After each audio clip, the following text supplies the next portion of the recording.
Hey, it's Carl from carcoart.com and sidehustleartist.com. In this video, you'll discover how to get your artwork in a gallery. A lot of artists are apprehensive about approaching an art gallery to represent their work for the first time. Now, this is not surprising considering there are galleries that they portray an atmosphere of intimidation. So for the most part though, this atmosphere, it's not to deter an artist intentionally. Essentially, this still mood that often exists inside gives the gallery its marketing power. And in simple terms, the role of a gallery is to ensure there is significant importance cast upon the art that's actually hanging on their walls, hence the silent chamber atmosphere associated with the more reputable galleries anyway. Now let's first try to understand the art gallery owner's role. In many respects, the artist and the gallery owner operate from two very different worlds of thought. And the artist lives for pure self-expression, personal exploration and growth. This is the earthy nature of an artist. And an art gallery owner, or their dealers, their role is to rally people to see your work, then present it with major importance in order to attain a successful sale. Now, this is the materialistic nature of a gallery owner. And this is the business side of art. So before you head off to seek a suitable gallery for representation, it's important to appreciate upfront that a gallery is in essence a business. So in order for a gallery owner to operate successfully, they have to operate their gallery as a business with the goal of course, making a profit. It allows them to keep the lights on and eat under a roof. Therefore, the more prestige or importance a gallery can project, a higher price can actually be attached to the artwork, which means more profit can be made. Now, you may have experienced the atmosphere manipulation that exists in a lot of the popular commercial galleries. Now, this secret club type of ambience that often fills the display rooms is merely to provide a sense of being surrounded by great value, the value of course being the artwork on the walls. So next time you're walking through one of the great art galleries of all paintings somewhere in the world, take note of the aura that fills the room. It's designed to be that way. It builds perception of great monetary significance. Now, let's look at some misconceptions of approaching an art gallery.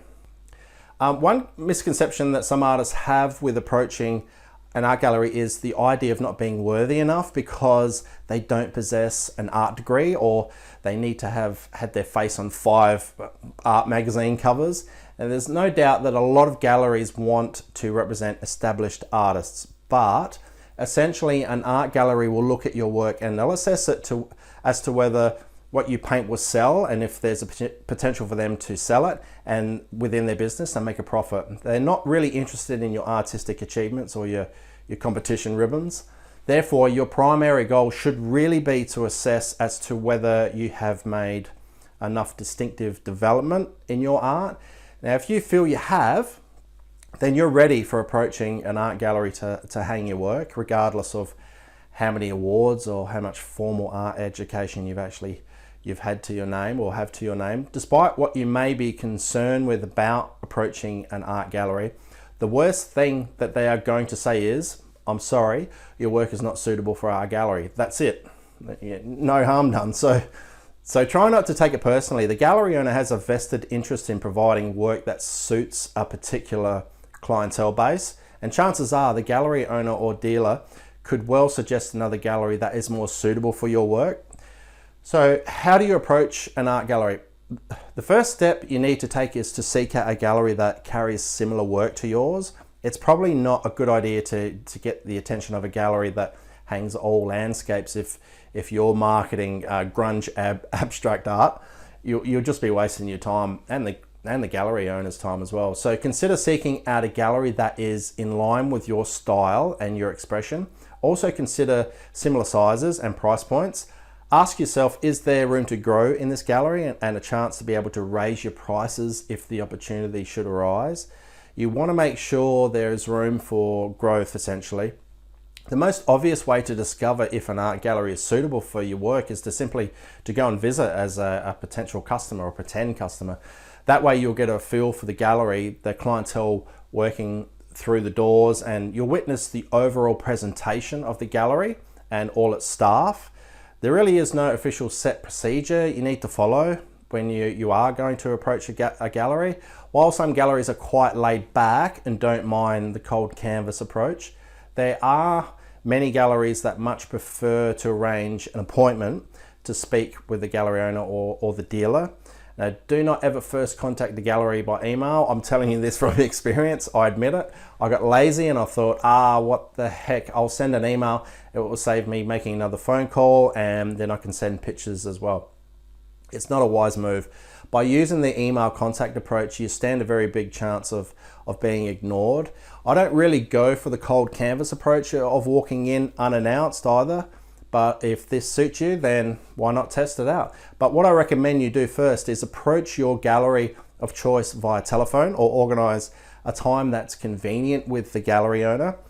And it's a nice way of doing business, because after all, the gallery owner is essentially a business owner. And if you are dealing with a reputable gallery, then they'll have people in-house looking to buy art on a regular basis, which means they have clients to attend to.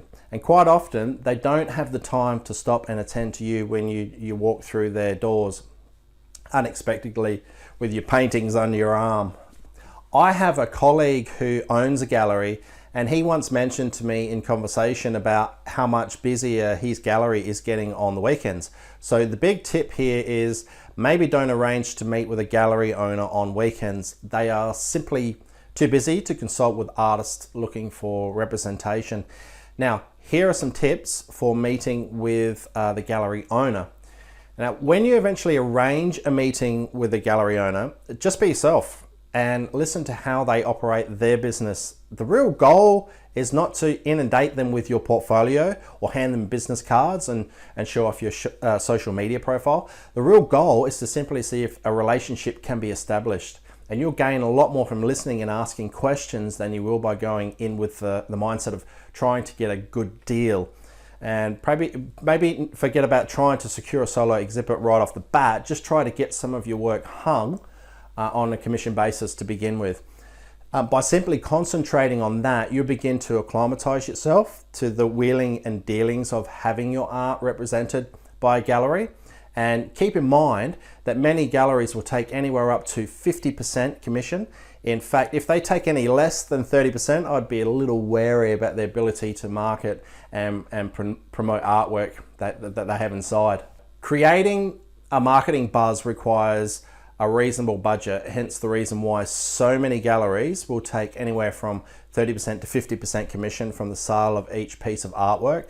Some major commercial galleries have been known to take anywhere up to 80% to 90% commission. Ouch. On top of their marketing budget, they have such things like monthly rent, utilities, taxes, staff, payment, facility fees, and housekeeping to take care of as well. Until you have developed your level of understanding as to the procedure of dealing with a gallery, short-term agreements can be a great way to start. Now, while they may not always be an option with some galleries, it is worth asking in order to give you a dry run and familiarize yourself with trying yourself out rather than doing a long-term contractual agreement. The key to making anything happen is taking action and having the willingness to interact with people. Now, if you can do that, then you'll eventually get your work distributed out into the public eye. A couple of bonus takeaway tips would be if you're exhibiting your work at an art show or festivals, be mindful that there quite often can be gallery reps and art exhibit organizers wandering through these events, and they're looking for artists. The galleries are always looking for artists. So if you're showcasing your work at art shows and festivals, be sure to have some of your promotional material on hand at these events, specifically for gallery reps and art exhibit organizers. And if you're selling your art at shows, be sure to leave your creative footprint. Now, what that means, if someone buys a painting from you and they have a friend that's come along with them, give them some of your promotional material. So who knows, they could follow you up eventually and ask to buy a painting, or they could know someone like a gallery owner, a rep, or an art exhibit organizer. Lastly, use social media to do some of your investigation work. If the gallery you are interested in has a social media presence, be sure to like or subscribe to their platform and get involved with the conversation and support other artists who may be directly involved with the gallery. I really hope this video has helped you out, and if you liked it, please give me a thumbs up down below, and share it with your art friends as well. And if you've not done so already, please subscribe to my channel. That way you'll be notified each time I release a new video. It also gives me a lot of motivation to keep providing you with valuable content as well. And thanks so much for watching, and I really do look forward to connecting with you again real soon and helping you to advance your career as an artist. Till next time, you're up, buddy. Carl.